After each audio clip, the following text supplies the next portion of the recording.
നമസ്കാരം. Tarot spiritual ഹീലിംഗിലേക്ക് എല്ലാവർക്കും സ്വാഗതം. അപ്പോൾ നമ്മൾ ഇന്ന് നോക്കുന്നത് നിങ്ങളുടെ പേഴ്സന്റെ കറന്റ് എനർജി എന്താണെന്നുള്ളതാണ്. ഇതൊരു ജനറൽ റീഡിംഗ് ആണ്, ജനറൽസ് ആണ്. നിങ്ങൾ എപ്പോഴാണോ ഈ റീഡിംഗ് കാണുന്നത് അപ്പോൾ മുതലാണ് നിങ്ങൾക്ക് ഇത് വാലിഡ് ആയി തുടങ്ങുന്നത്. അതുപോലെ ഈ റീഡിംഗിൽ നിങ്ങൾക്ക് റിസനേറ്റ് ആവുന്ന കാര്യങ്ങൾ നിങ്ങൾ എടുക്കുക, അല്ലാത്ത കാര്യങ്ങൾ നിങ്ങൾ വിട്ടുകളയാം. അതുപോലെ ലവേഴ്സ് ആയിക്കോട്ടെ, എക്സ്ട്രാ മാരിറ്റൽ അഫെയറുള്ള ആളുകളായിക്കോട്ടെ, എല്ലാവർക്കും ഈ റീഡിംഗ് എടുക്കാവുന്നതാണ്. നിങ്ങൾക്ക് പേഴ്സണൽ റീഡിംഗ് ആവശ്യമുണ്ടെങ്കിൽ മുകളിൽ കൊടുക്കുന്ന വാട്സ്ആപ്പ് നമ്പറിൽ കോൺടാക്ട് ചെയ്യാവുന്നതാണ് കേട്ടോ. അപ്പോൾ പോസിറ്റീവ് മൈൻഡ് സെറ്റോട് കൂടി ഇരുന്നിട്ട് റീഡിംഗ് കാണാം.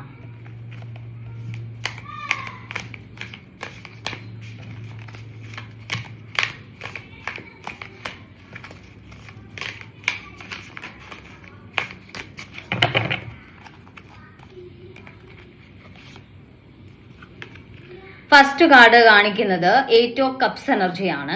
അതായത് ഈ റിലേഷനിൽ ഒരു മൂവ് ഓൺ ചെയ്യുന്ന എനർജിയാണ്. നിങ്ങളുടെ ഈ ഒരു കണക്ഷനിൽ നിന്ന് നിങ്ങളൊരു അകൽച്ച വെക്കുന്ന അല്ലെങ്കിൽ ഇമോഷണലി ഡിസ്റ്റൻസ് കീപ്പ് ചെയ്യുന്ന ഒരു എനർജിയിലോട്ട് മാറിയിട്ടുണ്ട് എന്നാണ് കാണിക്കുന്നത്. അതിന്റെ റീസൺ നിങ്ങൾക്ക് ഈ റിലേഷൻ മടുത്തു തുടങ്ങി എന്നുള്ളതാണ്. നിങ്ങൾ എഫേർട്ട് ഇട്ട് മടുത്തു, അല്ലെങ്കിൽ നിങ്ങളുടെ ഒരു റെസ്പെക്ട്, നിങ്ങൾക്ക് നിങ്ങളുടെ വാല്യൂ എല്ലാം നഷ്ടപ്പെടുന്നതായിട്ട് നിങ്ങൾക്ക് ഈ റിലേഷനിൽ നിന്ന് ഫീൽ ചെയ്യുന്നു എന്നുള്ളതാണ്. അതുകൊണ്ട് തന്നെ ഈ റിലേഷനിൽ നിന്ന് നിങ്ങൾ ഒരു ഡിറ്റാച്ച്മെന്റിലോട്ട് പോകാൻ വേണ്ടി തീരുമാനിച്ചിട്ടുണ്ട് എന്നുള്ളതാണ് കാണിക്കുന്നത്. അങ്ങനെ നിങ്ങൾ തീരുമാനിച്ച ആളുകളാണെങ്കിൽ നിങ്ങളോട് എനിക്ക് പറയാനുള്ളത്, നിങ്ങൾ അങ്ങനെ ഒരു ഡിറ്റാച്ച്മെന്റ് മോഡിലോട്ട് മാറാത്തത് കൊണ്ട് തന്നെയാണ് ഈ റിലേഷനിൽ നിങ്ങൾ ഇത്രയും എഫേർട്ട് ഇട്ടിട്ടും ഒരു റിസൾട്ട് നിങ്ങൾക്ക് കിട്ടാതിരുന്നത്. അല്ലെങ്കിൽ നിങ്ങൾ അത്രയും അറ്റാച്ച്ഡ് ആയിട്ട് ഈ റിലേഷനിൽ നിങ്ങൾ മാത്രം എപ്പോഴും ഒരു ഗിവറായിട്ട്, അല്ലെങ്കിൽ ഈ റിലേഷന്റെ മുന്നോട്ടുള്ള ഒരു ഇത് മുന്നോട്ട് കൊണ്ടുപോകാൻ നിങ്ങൾ മാത്രം ഇങ്ങനെ ശ്രമിക്കുന്നത് കൊണ്ടാണ് ഇവിടെ നിങ്ങൾ ഇങ്ങനെ ഇത്രയും ഡെസ്പായി പോവേണ്ട സിറ്റുവേഷൻ നിങ്ങൾ തന്നെ ക്രിയേറ്റ് ചെയ്തതാണെന്നുള്ളതാണ്. കാരണം അവിടെ നിങ്ങളുടെ പേഴ്സണുമായിട്ട് നിങ്ങളൊരു ഡിസ്റ്റൻസ് ഇടേണ്ട സമയം കഴിഞ്ഞു. അല്ലെങ്കിൽ നിങ്ങൾ മാത്രം എഫേർട്ട് ഇടുമ്പം നിങ്ങളുടെ വാല്യൂ അവിടെ കുറയുകയാണെന്നുള്ളത് നിങ്ങൾ ഇത്രയും കാലമായിട്ട് മനസ്സിലാക്കിയില്ല എന്നുള്ളതാണ്. അപ്പോൾ ഇവിടെ നിങ്ങളുടെ വാല്യൂ കുറയുന്നതിനനുസരിച്ച് നിങ്ങളുടെ പേഴ്സൺ എന്ത് ചെയ്യും, അവരവരുടെ അല്ലെങ്കിൽ അവരുടേതായ സെൽഫിഷ് ആയിട്ടുള്ള ഒരു ബിഹേവിയർ ആയിരിക്കും അവർ പുറത്തെടുക്കുക. കാരണം നിങ്ങൾ എന്തൊക്കെ ചെയ്താലും നിങ്ങൾ ആളെ ചേസ് ചെയ്യുന്നുള്ള ഒരു കോൺഫിഡൻസ് അവർക്ക് ഉണ്ടാവും. അപ്പോൾ അവർ സെൽഫിഷ് ആയിട്ടായിരിക്കും നിങ്ങളോട് ബിഹേവ് ചെയ്യുക. കാരണം അവർക്ക് നിങ്ങളുടെ ഇമോഷൻസിന് അവർ പ്രത്യേകിച്ച് പ്രാധാന്യം നൽകില്ല. അവരുടെ കാര്യങ്ങൾക്ക് മാത്രം അവർ പ്രയോറിറ്റി കൊടുത്ത് അവരുടെ കാര്യങ്ങൾ നോക്കി അവർ മുന്നോട്ട് പോകുമ്പോൾ നിങ്ങൾക്ക് ചിലപ്പോൾ സമയം തരില്ല, നിങ്ങളുമായിട്ട് സ്പെൻഡ് ചെയ്യാൻ അവരുടെ കയ്യിൽ സമയം ഇല്ല എന്ന് പറയും. അങ്ങനെയൊക്കെ ആകുമ്പോൾ നിങ്ങൾ എങ്ങനെ ട്രീറ്റ് ചെയ്താലും നിങ്ങൾ അവിടെ ഉണ്ട് എന്നുള്ള കോൺഫിഡൻസിന് പുറത്ത് അവരിൽ മാറ്റങ്ങൾ വരികയാണ്. അങ്ങനെ ഒരു മാറ്റങ്ങൾ ഉണ്ടാക്കിയെടുക്കുന്നത് നിങ്ങൾ തന്നെയാണ്. ഓക്കെ, അപ്പം നിങ്ങളും നിങ്ങളുടേതായ രീതിയിൽ നിങ്ങളുടെ ലൈഫിൽ ബിസി ആയിട്ട് ഇരിക്കുവാണെങ്കിൽ ഉറപ്പായിട്ടും രണ്ടുപേരും കൂടി ഒരു സമയം കണ്ടെത്തുകയും സംസാരിക്കുകയും ആ ഒരു റിലേഷൻ നല്ല രീതിയിൽ കൊണ്ടുപോകാൻ ശ്രമിക്കുകയും ചെയ്യും. ഇത് ഒരാള് അതിനു വേണ്ടി എഫേർട്ട് ഇട്ട് ഇങ്ങനെ പിറകെ ഉണ്ടെന്ന് കാണുമ്പോൾ മറ്റേ ആള് ആ ഒരു അവസരം യൂട്ടിലൈസ് ചെയ്യും. അതാണ് ഇവിടെ നടന്നുകൊണ്ടിരിക്കുന്നത് കേട്ടോ. 10 ഓഫ് കപ്സ് എനർജിയാണ്. ചിലപ്പോൾ നിങ്ങൾക്ക് ഫീൽ ചെയ്യുന്നത് അവരുടെ ഫാമിലിക്കാണ് ഇമ്പോർട്ടൻസ് കൊടുക്കുന്നതെന്നുള്ളതാണ്. അങ്ങനെ തന്നെയാണ് കാണുന്നത് കേട്ടോ. അതായത് അവർ ഫാമിലിക്ക് അവർക്ക് ചുറ്റിനുള്ള മറ്റ് ആളുകൾക്ക് അല്ലെങ്കിൽ മറ്റ് കാര്യങ്ങൾക്ക് അവർ കൂടുതൽ പ്രയോറിറ്റി കൊടുക്കുന്നു എന്നുള്ളതാണ്. കാരണം അവിടെ അവര് കൂടുതൽ എഫേർട്ട് ഇടേണ്ടതുണ്ട്, അല്ലെങ്കിൽ അവിടെയാണ് അവർ എഫേർട്ട് ഇടേണ്ടത്. നിങ്ങളുടെ കാര്യത്തിൽ അങ്ങനെ എഫേർട്ട് ഇടേണ്ട കാര്യമില്ല. എങ്ങനെ പോയാലും നിങ്ങൾ അവിടെ ഉണ്ടാവും. അപ്പോൾ ഫാമിലി കാര്യങ്ങൾ, മറ്റുള്ള കാര്യങ്ങൾ, അവിടെ ആൾക്കുള്ള ഉത്തരവാദിത്തങ്ങൾ, അങ്ങനെയുള്ള കാര്യങ്ങൾ, ആള് ചെയ്യേണ്ട കാര്യങ്ങൾക്ക് ആൾ ഇമ്പോർട്ടൻസ് കൊടുക്കുന്നു. അവിടെ ആൾ ആ ഒരു ഉത്തരവാദിത്തങ്ങൾ ചെയ്താലേ ആൾക്ക് അവിടെ ഒരു വാല്യൂ ഉണ്ടാവുള്ളൂ എന്ന് മനസ്സിലാക്കി ആളുടെ വാല്യൂ കീപ്പ് ചെയ്യാൻ വേണ്ടിയിട്ട് ആളുടെ ഫാമിലി അല്ലെങ്കിൽ ആളുടെ ഉത്തരവാദിത്തം അങ്ങനെയുള്ള കാര്യങ്ങൾ ആൾ ചെയ്തു പോകുന്നു. അപ്പോൾ നിങ്ങളുടെ കാര്യങ്ങൾ ചെയ്യാൻ ആൾക്ക് സമയമില്ലെങ്കിലും കുഴപ്പമില്ല, അത് നിങ്ങൾ മാനേജ് ചെയ്യും എന്നുള്ള ഒരു വിശ്വാസത്തിൽ മുന്നോട്ട് പോകുന്ന എനർജിയാണ് കാണിക്കുന്നത്. ദ വേൾഡ് കാർഡാണ്. ഇവിടെ ഒരു ചേഞ്ച് വരും എന്നുള്ളതാണ്.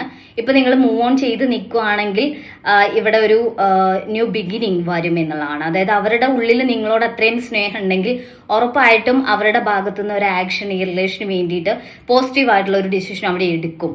നിങ്ങളുടെ ആ ഒരു അകൽച്ച എന്തുകൊണ്ടാണെന്നുള്ളത് അവർ റിയലൈസ് ചെയ്യും എന്നുള്ളതാണ് കാണിക്കുന്നത്. 3 ഓഫ് പെന്റിക്കിൾസ് എനർജിയാണ്. ചിലർക്ക് ഇവിടെ ഒരു തേർഡ് പാർട്ടി സിറ്റുവേഷൻ ഉണ്ടാവാനുള്ള ചാൻസ് ഉണ്ട്. അങ്ങനെ ഉണ്ടെങ്കിൽ ഈ ഒരു റിലേഷനിൽ അവരുടെ ഇൻഫ്ലുവൻസ് കൂടി ഈ റിലേഷനെ നെഗറ്റീവായിട്ട് ബാധിക്കുന്നു എന്നുള്ളതാണ്. അവരുടെ ഇൻഫ്ലുവൻസ് കാരണം നിങ്ങളുടെ പേഴ്സണ് നിങ്ങൾക്ക് കൂടുതൽ അറ്റൻഷൻ തരാതെ പോകുകയും അല്ലെങ്കിൽ നിങ്ങൾക്ക് വേണ്ട സമയം അവർ സ്പെൻഡ് ചെയ്യാതിരിക്കുകയും ചെയ്യുന്നു എന്നുള്ളതാണ്. ചിലപ്പോൾ ഫ്രണ്ട്സ് ആയിരിക്കാം, കൊളീഗ്സ് ആയിരിക്കാം, അങ്ങനെയുള്ള ആളുകൾ അവർക്ക് ചുറ്റിനും ഉണ്ടായിരിക്കാം. അപ്പോൾ അവർക്ക് കൂടി അവർ സമയം കൊടുക്കുന്നുണ്ടാവാം. ആ ഒരു കണക്ഷൻസും റിലേഷൻസും ആൾ എഫേർട്ട് ഇട്ട് നിർത്തേണ്ടതാണ് എന്ന് തോന്നുന്നത് കൊണ്ട് അതെല്ലാം ആളുടെ ലൈഫിൽ ചേർത്ത് പിടിക്കുന്നുണ്ടാവാം. പക്ഷെ നിങ്ങൾ നിങ്ങളുടെ ഫ്രണ്ട്സുമായിട്ടുള്ള റിലേഷനൊക്കെ കുറച്ച് അല്ലെങ്കിൽ ഫാമിലിയുമായിട്ടുള്ള ഒരു അറ്റൻഷൻ അല്ലെങ്കിൽ അറ്റാച്ച്മെന്റിൽ നിന്നും കുറച്ചൊക്കെ മാറി പേഴ്സൺ ഇവർക്ക് വേണ്ടി തന്നെ നിൽക്കുന്ന, ഇവരെ തന്നെ മനസ്സിൽ ചിന്തിച്ചുകൊണ്ടിരിക്കുക, ഇവർക്ക് വേണ്ടി തന്നെ എഫേർട്ട് ഇട്ടുകൊണ്ടിരിക്കുക, ഇവർ തന്നെ ലോകമായിട്ട് കാണുക, അങ്ങനെ ആയിരിക്കും നിങ്ങൾ പോകുന്നുണ്ടാവുക. അപ്പം നിങ്ങൾ റിയലൈസ് ചെയ്യേണ്ടത് നിങ്ങൾക്ക് ചുറ്റിനുള്ള ഇതുവരെ നിങ്ങളുടെ ലൈഫിൽ ഉണ്ടായിരുന്ന ആളുകൾ, അതായത് ഈ റിലേഷൻ നിങ്ങളുടെ ലൈഫിലോട്ട് വരുന്നതിന് മുൻപ് നിങ്ങളുടെ കൂടെയുള്ള ആളുകൾ ഉണ്ടായിരിക്കും, നിങ്ങളുടെ ഫാമിലി ഉണ്ടായിരിക്കും, ഫ്രണ്ട്സ് ഉണ്ടായിരിക്കും.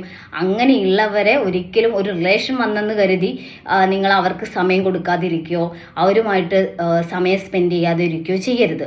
കാരണം നിങ്ങൾ ആ സമയത്ത്, അതായത് ഈ പേഴ്സൺ ഇല്ലാത്ത സമയത്ത് നിങ്ങൾ സന്തോഷം കണ്ടെത്തിയിരുന്ന കാര്യങ്ങളാണ് ഇതൊക്കെ.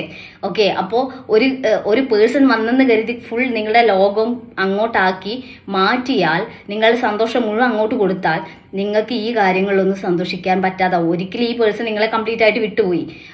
അതായത് സപ്പോസ് ഞാൻ പറയുവാണ്, അങ്ങനെ സംഭവിച്ചാൽ നിങ്ങൾക്ക് ഈ കാര്യങ്ങളിലൊന്നും സന്തോഷിക്കാൻ പറ്റാണ്ടാവും. നിങ്ങളുടെ ലൈഫ് തന്നെ ശൂന്യമായി മാറിയ പോലെ നിങ്ങൾക്ക് ഫീൽ ചെയ്യും. അപ്പം അങ്ങനെ ചെയ്യാതെ നിങ്ങളുടെ ലൈഫിലെ മറ്റ് സന്തോഷങ്ങളിലും കൂടി നിങ്ങൾ ഇൻവോൾവ്ഡ് ആയിട്ട് അതിൻ്റെ കൂടെ മാത്രം റിലേഷൻ കൊണ്ടുപോകാൻ വേണ്ടി ശ്രമിക്കുക കേട്ടോ. കിങ് ഓഫ് കപ്സ് എനർജിയാണ്. എന്തൊക്കെ ആയാലും അവർക്ക് നിങ്ങളോട് സ്നേഹവും ഫീലിങ്സ് ഉണ്ട് എന്ന് തന്നെ കാണിക്കുന്നത്. അവരുടെ മനസ്സിൽ നിങ്ങളോട് സ്നേഹമുണ്ട്. അതുകൊണ്ട് തന്നെ അത് നിങ്ങൾ അവരെ അങ്ങനെ ട്രീറ്റ് ചെയ്തുകൊണ്ട് അവരങ്ങനെ ആയിപ്പോയതാണ്. നിങ്ങൾ എങ്ങനെ ട്രീറ്റ് ചെയ്താൽ നിങ്ങൾ പിറകെ ബെഗ് ചെയ്ത് ചെല്ലും എന്നുള്ള കോൺഫിഡൻസ് നിങ്ങൾ കൊടുത്തതാണ്. അപ്പോൾ ഇവിടെ നിങ്ങളുടെ പേഴ്സൺ നിങ്ങളോട് സ്നേഹമുണ്ട്. നിങ്ങൾ മാറി നിന്നാൽ അവർ നിങ്ങളെ ചേസ് ചെയ്ത് നിങ്ങളിലേക്ക് വരും എന്നുള്ള എനർജി തന്നെയാണ് കാണിക്കുന്നത്. നിങ്ങളിപ്പോൾ ഈ ഒരു ഡിസ്റ്റൻസ് കീപ്പ് ചെയ്തത് അവർ മനസ്സിലാക്കുകയും നിങ്ങളിലേക്ക് തിരികെ വരികയും ചെയ്യും എന്നുള്ളതാണ് കാണിക്കുന്നത് കേട്ടോ. അപ്പോൾ നമുക്ക് കുറച്ച് ഏഞ്ചൽസിന്റെ മെസ്സേജ് കൂടി നോക്കാം.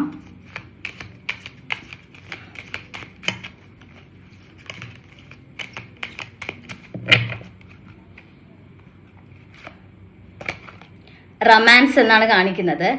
നിങ്ങളുടെ ആ ഒരു സ്നേഹം, ആ ഒരു പ്രണയം, അത് സത്യസന്ധമാണെങ്കിൽ അത് ഒരിക്കലും നിങ്ങളെ വിട്ടുപോയില്ല എന്നുള്ളതാണ് കാണിക്കുന്നത് കേട്ടോ. പീസ്ഫുൾ റെസൊല്യൂഷൻസ് എന്നാണ് കാണിക്കുന്നത്.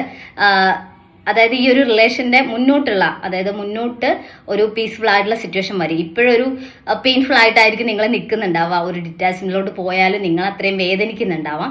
അപ്പോൾ മുന്നോട്ട് ഈ റിലേഷനിൽ ഒരു പീസ്ഫുൾ ആയിട്ടുള്ള സിറ്റുവേഷൻ വരും.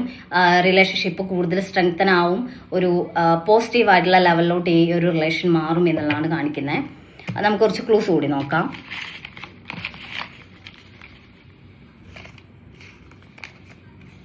പാലക്കാട്, സെപ്റ്റംബർ, മകം, മകീരം, കാർത്തിക, അശ്വതി, letter Y, letter M, letter D, 1986, June, പൂയം, മലപ്പുറം, ചോതി, ലെറ്റർ എ. അപ്പോൾ നിങ്ങൾക്ക് ഈ ഒരു റീഡിംഗ് ഇഷ്ടമാണെന്ന് വിചാരിക്കുന്നു. Thank you.